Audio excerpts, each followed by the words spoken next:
messenger, Demora Lee, and today I'm going to be asking and answering 3 questions for dear Virgos.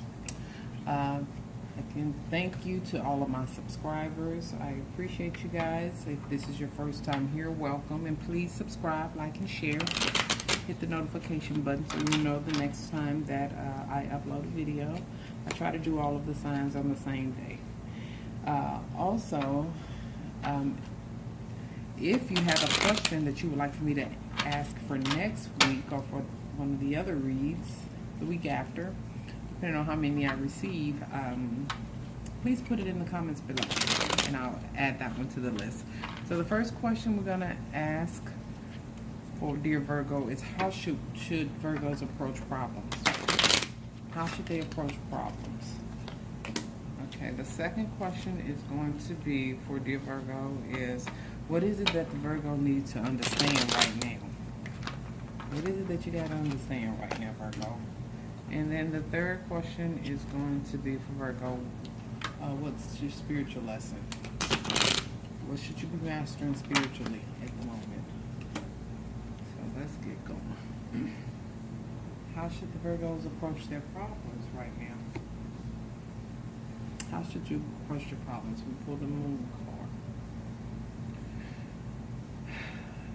We should approach them head on and be willing to, Virgos should approach the problems head on and be willing to change if necessary. Don't be afraid to change, but approach them head on, looking at every area of it,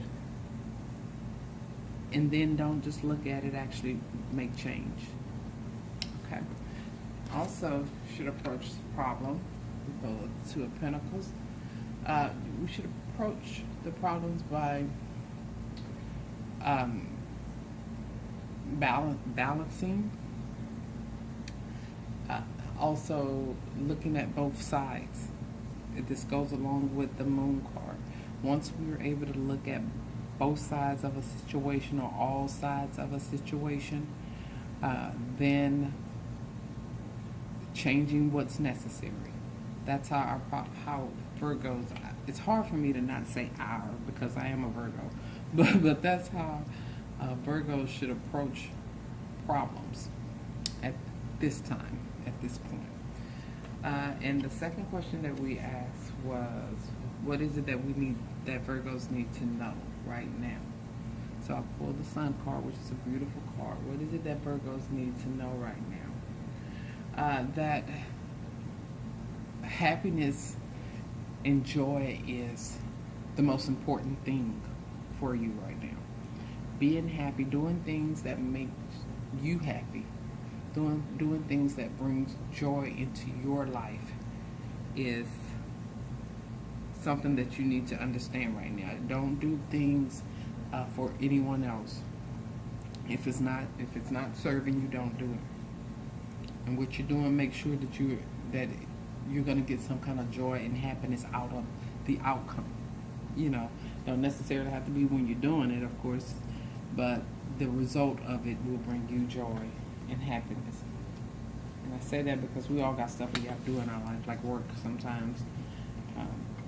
Not necessarily always eager to do that, but we're glad for the benefits that we have from it. Okay, also, what we need to understand right now, and we pulled an 8 of Cups, is that sometimes we got to let some things go. We got to understand that sometimes if something is not serving us, if something is not going to have that outcome of happiness and joy in our life and bring happiness and joy in our life, then you have to let it go. And when I say bring happiness, you need to focus on your happiness and joy. I'm not saying be selfish. I'm saying in a way of, for as parents to see your kids happy is happiness to you. To have your spouse feeling good about him or herself, that brings you joy. So it's not necessarily a selfish act to do things and focus on your happiness, but you should also let go of things that's not serving you, that's not making you happy. And then the third question is, what spiritual lesson should Virgo be mastering at the moment? Emotional growth. Get up out of your feelings. You know, everything is not about you. And I don't mean it in that sense, like, everything ain't about you. Not like that. I mean it in the sense, like, you know, the way that some people might act towards you or do things towards you, it may seem like it's personal, but it's not. It's all about them, probably, and their issues and how they're feeling. Especially if you didn't do anything to them and you know you didn't. So your spiritual lesson is to get out of your feelings, get out of your emotions, okay? And then you also, we pull the Death card. And again, this goes back to change. Don't be afraid to change. You know, just don't resist change. It's another spiritual lesson for you. Get out of your feelings and don't resist change. Change can be, don't be afraid of change. Change can be a wonderful thing. Most times it is. Most times it is. Good luck to you, Virgo.